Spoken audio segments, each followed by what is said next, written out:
Maria Serrao, and here's what's happening right now on Playing the Field. Well, a very special night tonight here at Dodger Stadium when Vin Scully has returned and he will be immortalized in the Ring of Honor. We had a chance to catch up with Vin, who talks about what this night means to him. It's very emotional, even though I don't show it. I'm pretty good at looking stoic and meanwhile shaking up inside. I don't see those numbers. When I look at what you would call numbers, I see faces, I hear voices, I see those numbers moving. I look at 39 and I don't see 39. I see Roy Campanella. I see outside the kitchen in Vero Beach. I used to literally sit at his feet with a lot of other young ball players, and Campy would tell stories. And I can do that with every number up there. And then for me, who was so overwhelmed in the first place, to be with Pee Wee Reese and Duke Snider and Roy Campanella and all of the other great players, there's a sense of looking back, and that was my graduating class. Those were the ones who started me on my career.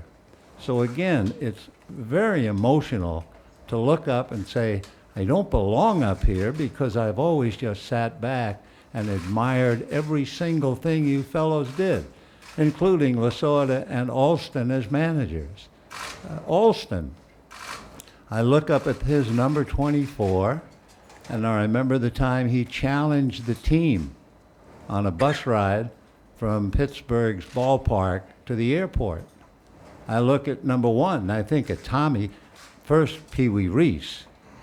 Reese was the captain of the Dodgers. He was the heart and soul of the team. His wife was the house mother for all the young players. So I couldn't look at number 1 without seeing Pee Wee. And then, of course, number 2, I think of 2 people for 2.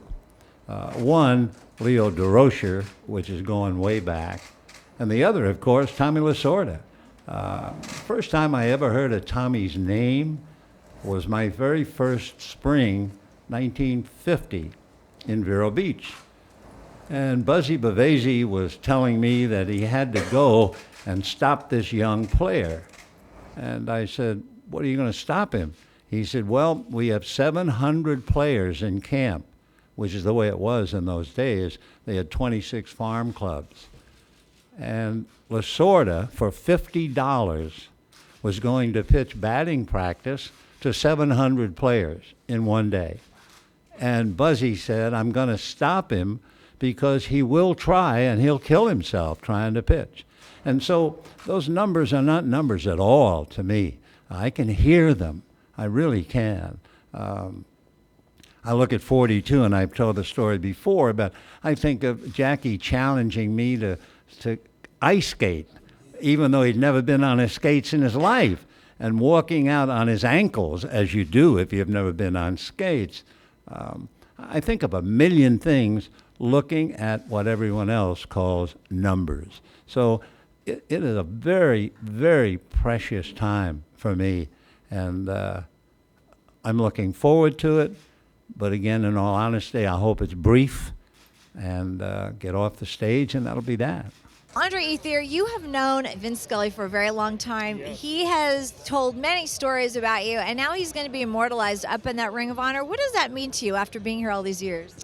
It's neat. I don't know, it was 67 years he was here or something like that, 67, 68, I don't know how many years it was, but I know it was that. And to be here for 11 of that, seems like a lot, but when you look at it in the scheme of things, he was here a long time, and just all the voices, that come into my head of all the calls he's made over the years, and just being one of the players that have been called by him is a neat thing. It stretches from guys like Jackie, Sandy, and the countless ones on other teams, to get a chance to call my name in a game, which is special.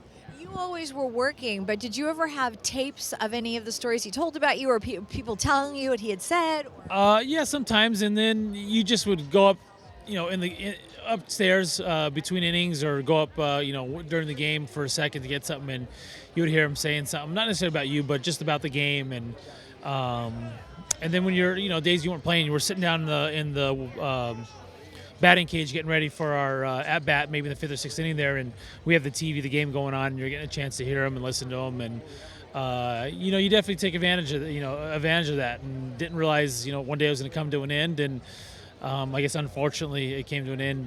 Part of my career here as a Dodger.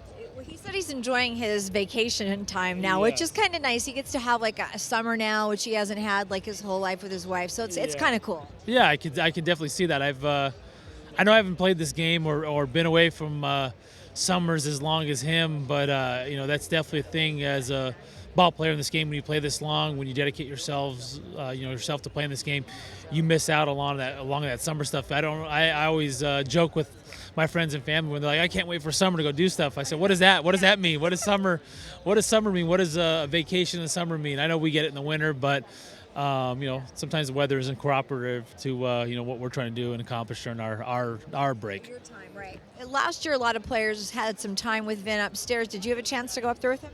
I did not. Unfortunately, when I was hurt last year, I was away from the team. I was actually in Arizona most of the time rehabbing, and when I got back, I was such in a rush to try to get back to work, get in the game, that I probably didn't take advantage of that opportunity to go up there and visit him in the in his press box, and that's something. I definitely don't think I ever took advantage of over my career, and I know it'll always play in the back of my head that I did it. Getting a chance to be here for this many years and be a player. I've been up in his press box, but never with him in it, before a game or anything. Well, it's very interesting because he told lots of stories about you, Andre Ethier, and we have learned more about you because of it. Well, thank you, appreciate it, and congrats to him and everything he's accomplished over these years, and I'm glad I could somehow add a small part to his great success in storytelling and what he's done for the game of baseball by drawing fans in and keeping them entertained and occupied by when some not so entertaining, occupying stuff is going on the field, and I'm appreciative for guys like him in the game keeping it going. No,